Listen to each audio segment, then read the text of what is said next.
You don't need a formal qualification of having gone to Harvard University and then Cambridge University. ये सब हमको नहीं चाहिए. As an ordinary human being, if you are going to sit and cry, oh, I missed this, I missed that, then you are not fitting into the role of being a leader and becoming a role model. You can't be calculating in terms of small coins when you are thinking of capturing a treasury.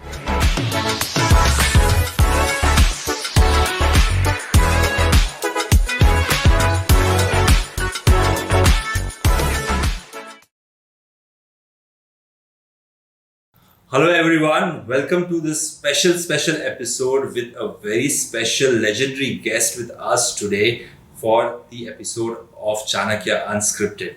Today we have a man who is a legend in himself, who in his life has been a Chanakya himself, a person who retired as the Director General of Police Maharashtra, before which who served as the Joint Director in the CBI, Additional Director in the IB, also as the Commissioner, Joint Commissioner and Additional Commissioner of Mumbai Police Crime.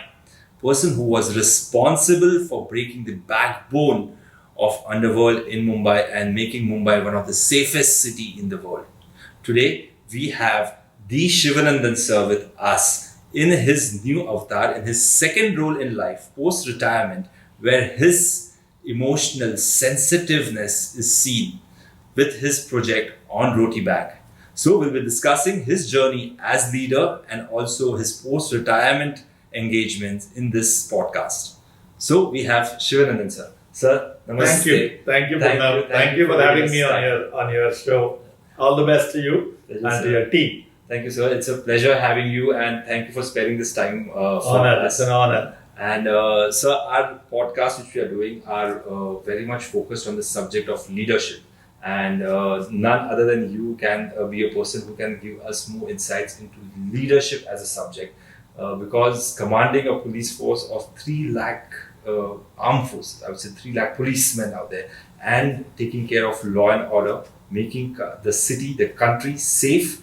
Also, you've been working on projects which are related to internal and external security.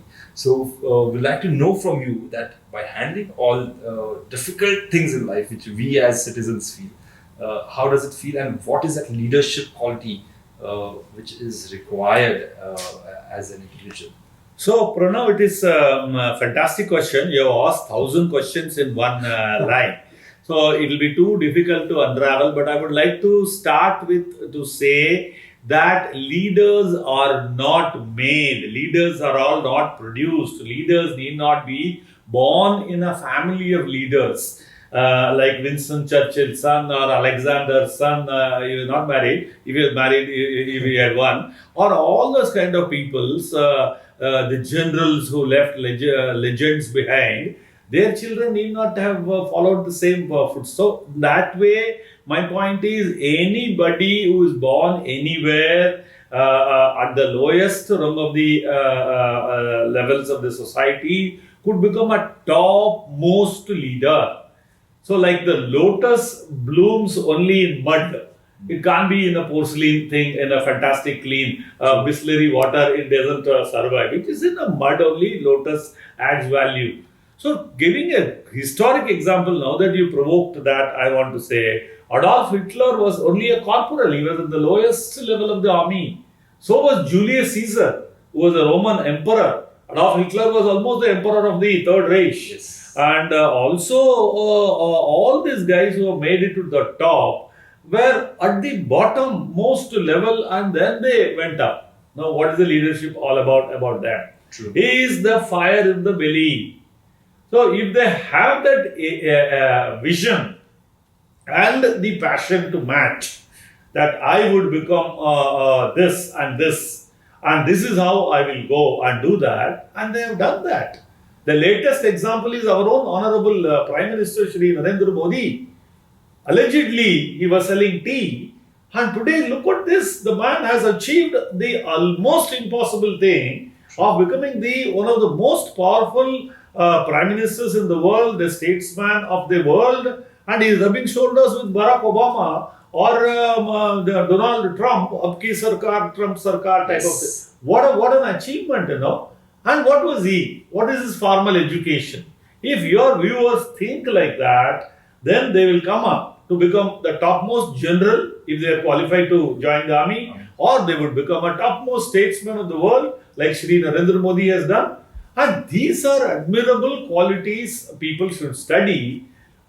Vis-a-vis, we have on the one side Shri Narendra Modi, who was allegedly selling tea and without a formal education, but there is another princely man born with a platinum spoon, not silver spoon. Yes. Silver spoon to aap logon ko bhi mil jayega, but unko platinum spoon tha. What has he achieved? Yes. So these are two contrasts which is available for our for your viewers, Absolutely. and they should study.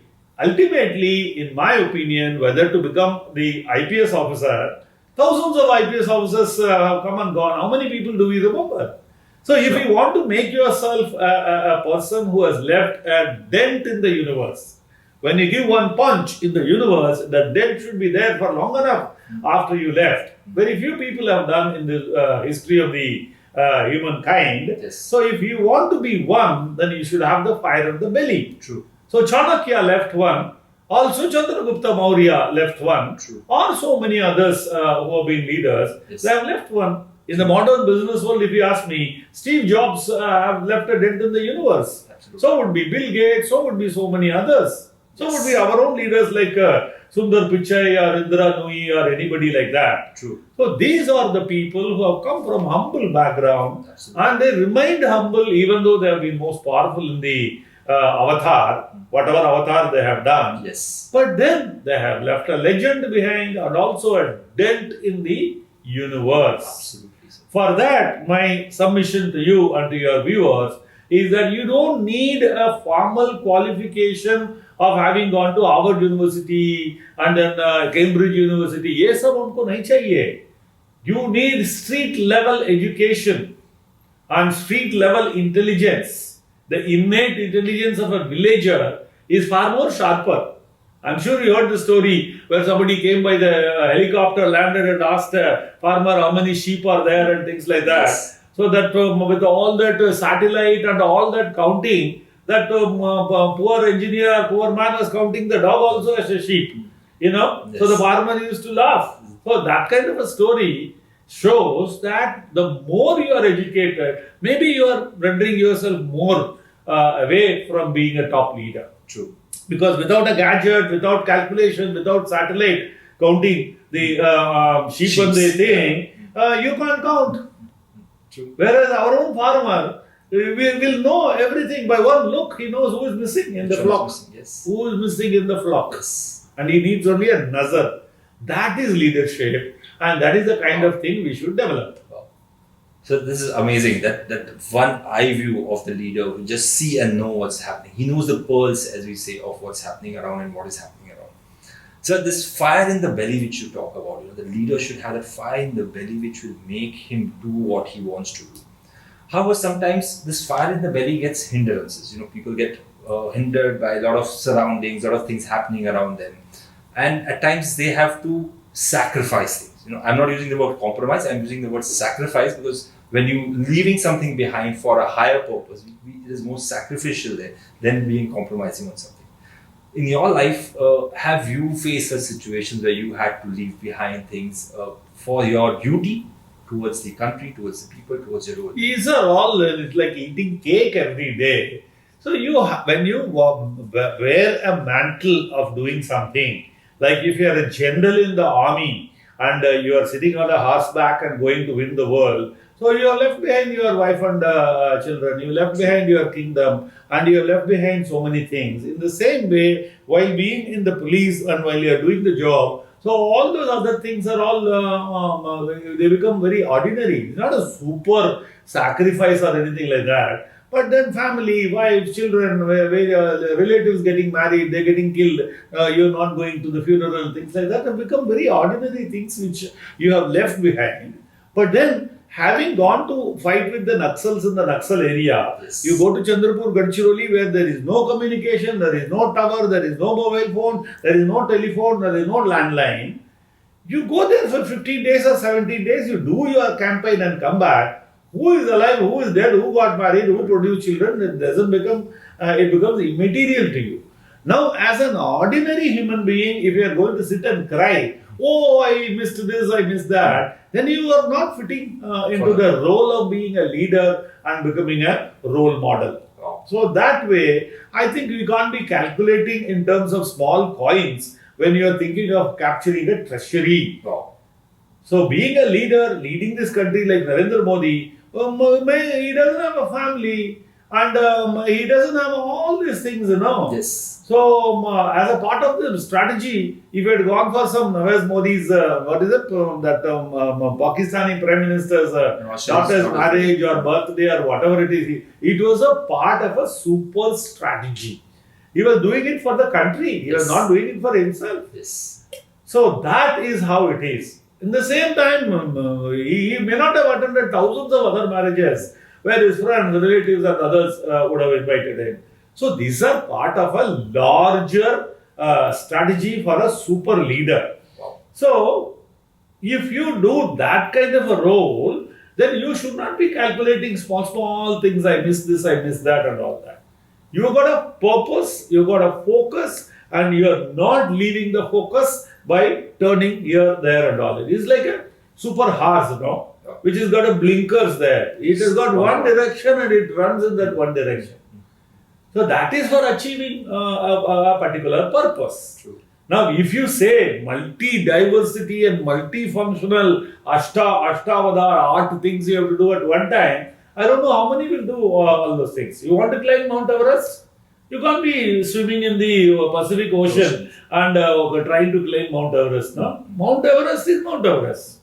Focus all your energy only to face Mount Everest.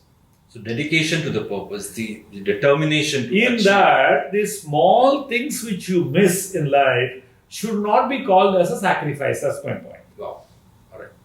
They're just minuscule things which you at times wouldn't even want to count as something which you have made. Your party, birthday, death day, or somebody's shadi, all those things are all things True. which can wait. But the main focus is climbing Mount Everest. True. Wow. You can't climb all of Mount Everest and come and attend for somebody's shadi and then go back and again climb. No, can't do that. Yes. In one go, it has to be done. Yes. For that, you need so much of practice. For years of practice, and then you go and hit. Wow. So, in coming from past to present today, what we are as a country facing, and I would say the policy which India is adopting, in Chanakya's word, if I put it, it's called Udasina, where we are India-centric. We are not having a stand. I would say not having a stand. I would say rather we have our own stand. It's not even non-aligned. I would say it's India-aligned stand which we have now, where we internally look at what's beneficial to our country. You work for internal and external securities. You have worked with the Israeli forces. You've been with the NYPD, and you learned. I mean, you had some training there and things like that. How do you see this new approach which is there, and I would say a bold approach where we are trying to say that for our benefits we are ready to take a post? If you look at the whole history, this morality has to start with one's own survival. Jahan hai to jahan hai. So in the world thing also, we are not going to discuss politics. We are not going to discuss what is Russia, what is USA, and what is India, the alignment. These are apna bas ki baat nahi hai. At least mera bas ki baat nahi hai. I will not get into that. But I will give you a simple example. When you are flying in the aircraft, if the air pressure goes down, what does the instruction say? What does that person say? First, पहले अपना mask नकाब पहन लो, फिर बाद में अपना बच्चे को पहन.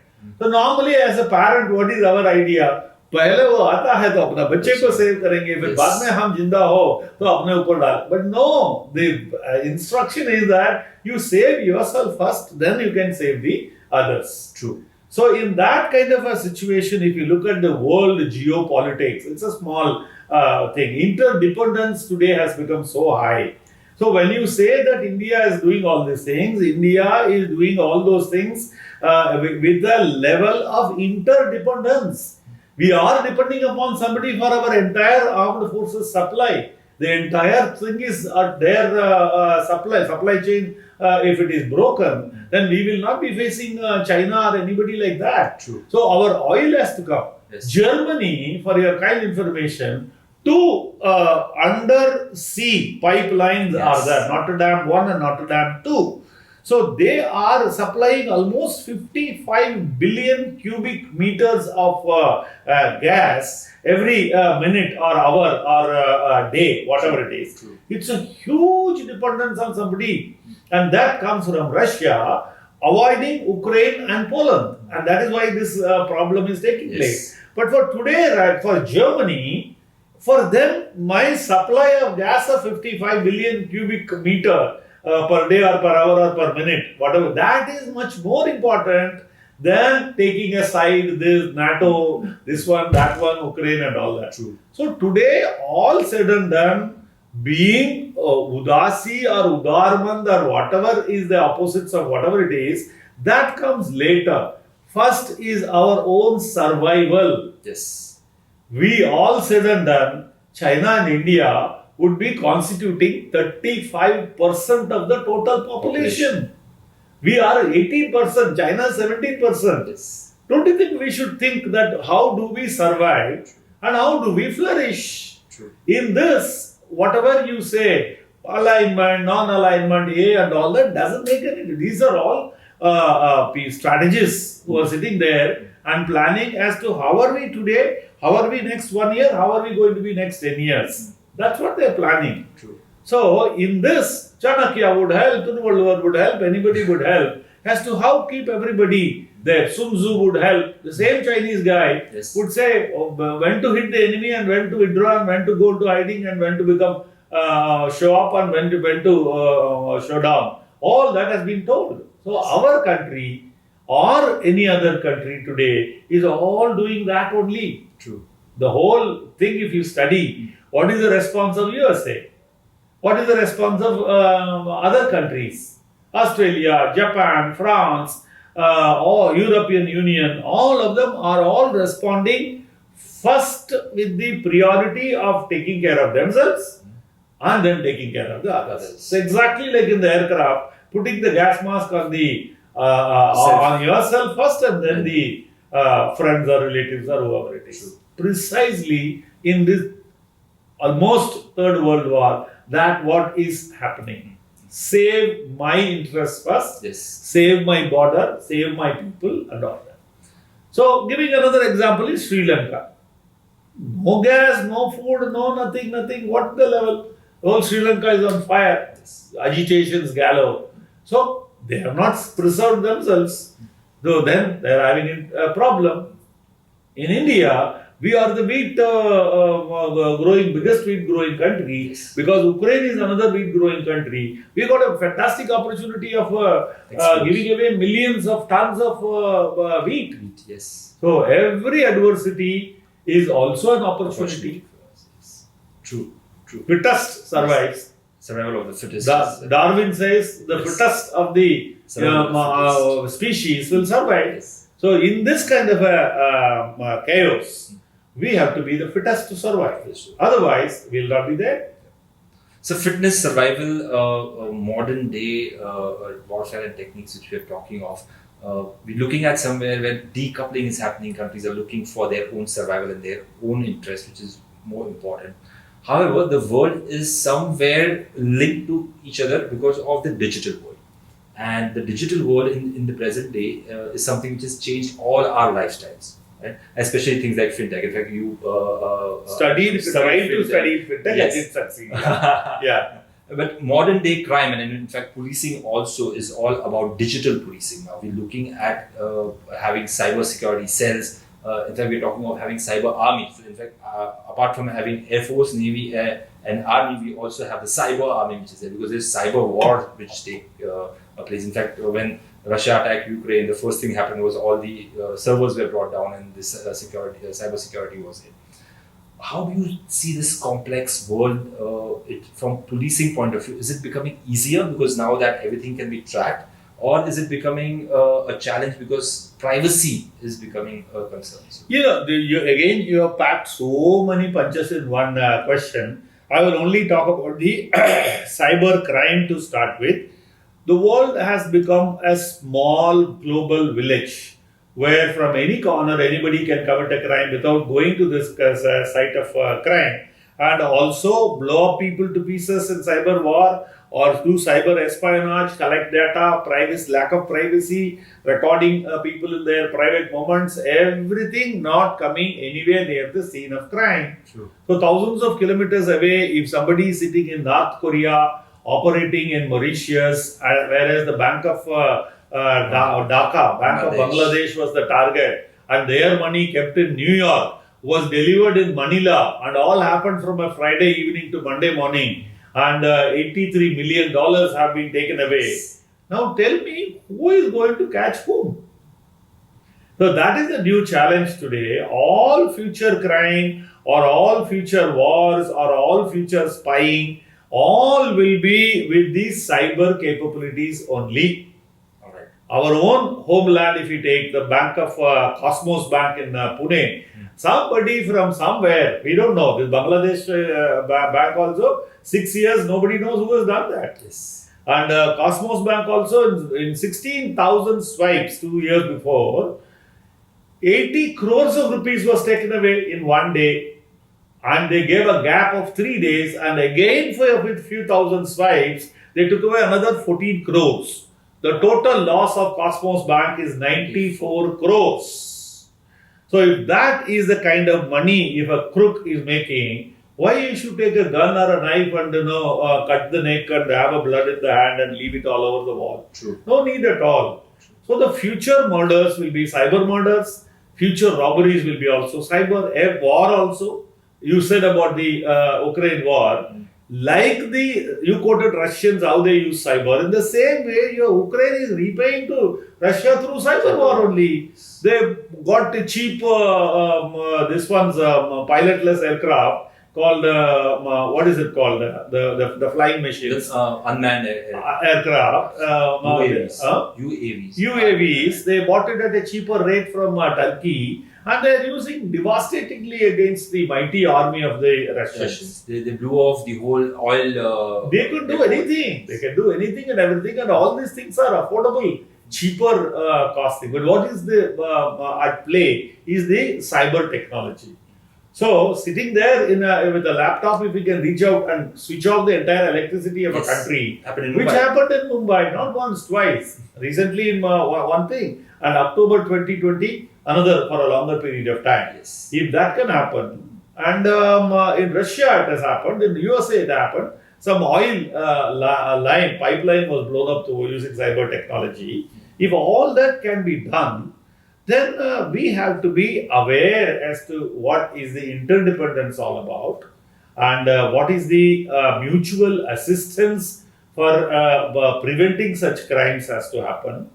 So, if it is a global village, as Alvin Toffler has written in that book called The Third Wave, 30 years before he wrote, that is a global village. If that is the kind of concept, then we have to come to terms and agreement as to how countries would help to neutralize, nullify, and take cognizance of such criminals who are working against the humanity.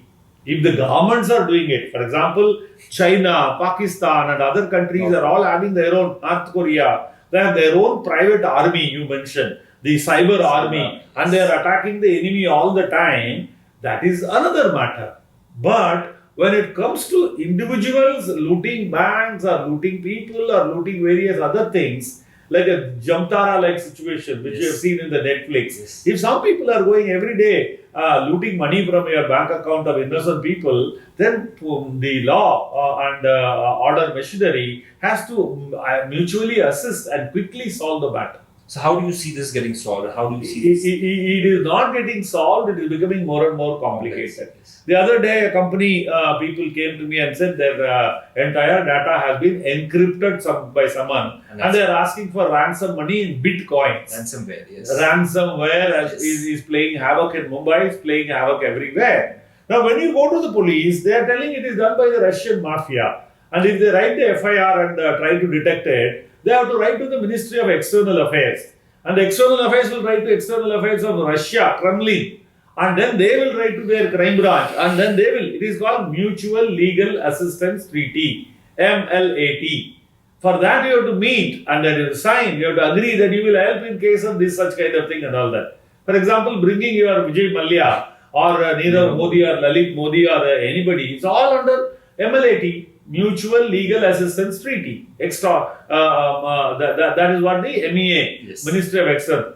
So if your company is getting encrypted, your data is there and you are not able to do danda, what you will do to go to the police and they will write to MEA and to Russia, Kremlin and all that. You danda to chaupat ho jayega. So what do the people do? They said, okay, you take your thing and release de-encrypt my data. So this is what is happening. If you are asking me what I'm looking forward to, a quick resolution on these issues of at least small matters can be settled. Bigger matters between two governments, if they are fighting with armies, that's a different matter altogether.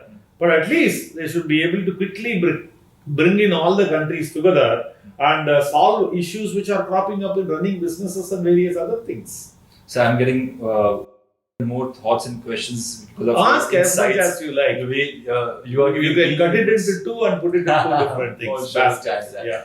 In fact, so there's something which we are talking of these days. Is called data sovereignty, where we are looking at having all the servers which we have. So present day we use server of Microsoft, we use servers of countries which are in other country. I would say, in fact, Microsoft has their server which is deep inside the sea.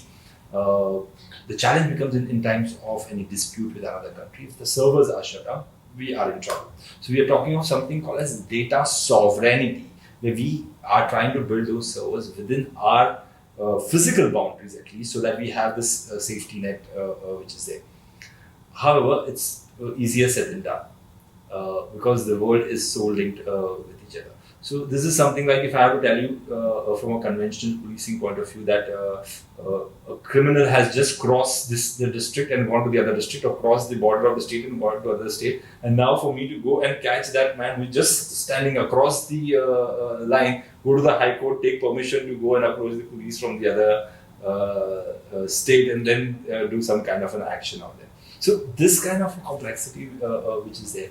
How do we, as a country, which is again becoming very self-sustenance, which you're talking This again, you are talking about all futuristic things actually. So this is also a very, very nice response is there for such kind of thing. One thing for the software, your data sovereignty, you don't have to worry whether you are buried under the sea or you are putting in satellite or you are putting in cloud. Anybody, a 10-year-old child can break your cloud and go there and get into it and come back. For that, you need not take a rocket and reach there to the cloud and open up the cloud door. So same way you bury your entire data sovereignty inside under the sea, I don't have to dive deep into that and go and open that at all. I can sit in my computer and just unlock it and do whatever I like. Or lock it in for that. Lock, unlock, defreeze, freeze, encrypt, de-encrypt, whatever it is. So this data sovereignty is not physical. Please remember that. All right. That you kept it in Hyderabad. Whenever data, say for example, a famous stock exchange, their entire data is running, thousands of things are happening. Their alternate site in case of a problem here is in Hyderabad. But I don't have to go to Hyderabad to attack that or attack this. I can sit in any garage or any apartment and start working on these things. You have to know the algorithm, the way it works. That's all. True. So this idea of burying it in the sea or burying it in the cloud or going to Trishanku, Swarga and all that is all irrelevant in cyber world. True. In cyber world, you need to know the algorithm and you have to have the internet wavelength. And you reach anywhere and then do your job and come away. That's as simple as that. Wow. So what in that you asked me what should be done? What we need to have firewalls and we used to have the protection, the door. For example, you build a palace of say $10 million and if there is a kadikoida and the lock and if I can break it there with a hammer and enter into the $10 million bungalow. So now today, if you got a locker, in case you have a locker and if it is operating on your biometric or fingerprint, I can take your biometric when you are using my glass of water. I put a tape, take your fingerprint, put it in my finger and I open your door. Yes. So how safe is your house, you tell me? Absolutely not. It's all very simple. So as complicated as we make in the cyber world, it becomes that simple for a criminal also to get things done. So that way, if somebody is imagining that somebody is on the road, he is lying unconscious in an accident, and if he's a big man, if it's a Mercedes car and things like that, imagine somebody taking his fingerprints quickly and then using it for a variety of purposes. It can happen. So they say no more need to cut the throat, you just need to cut the thumb and use it. No, you don't have to cut the thumb. Who told you? You don't have to do. Just scan it in your mobile phone. You are still thinking like a conventional old man. You become small, young boy. You have to only scan it and keep it in your thing, and you can convert it into whatever you like. Go to his house and put it on the door, and the door opens. Wow. So we have to think like enemy. We have to think like an enemy army. We have to think like various others who are working against your interests, and then see that the firewalls and various others are created accordingly. Sure. But now that I have spoken on a subject in which I am not an expert, I want to tell this also on record for your viewers that machines, quantum computing has come, it has become 5G has come, and all other things have come. All these things, if somebody is trying to break it into a computer with a proper passcode or a password, it will take years for any other quantum computer to break into another computer. Computer to computer hacking with the proper password protection and the firewall is just not possible.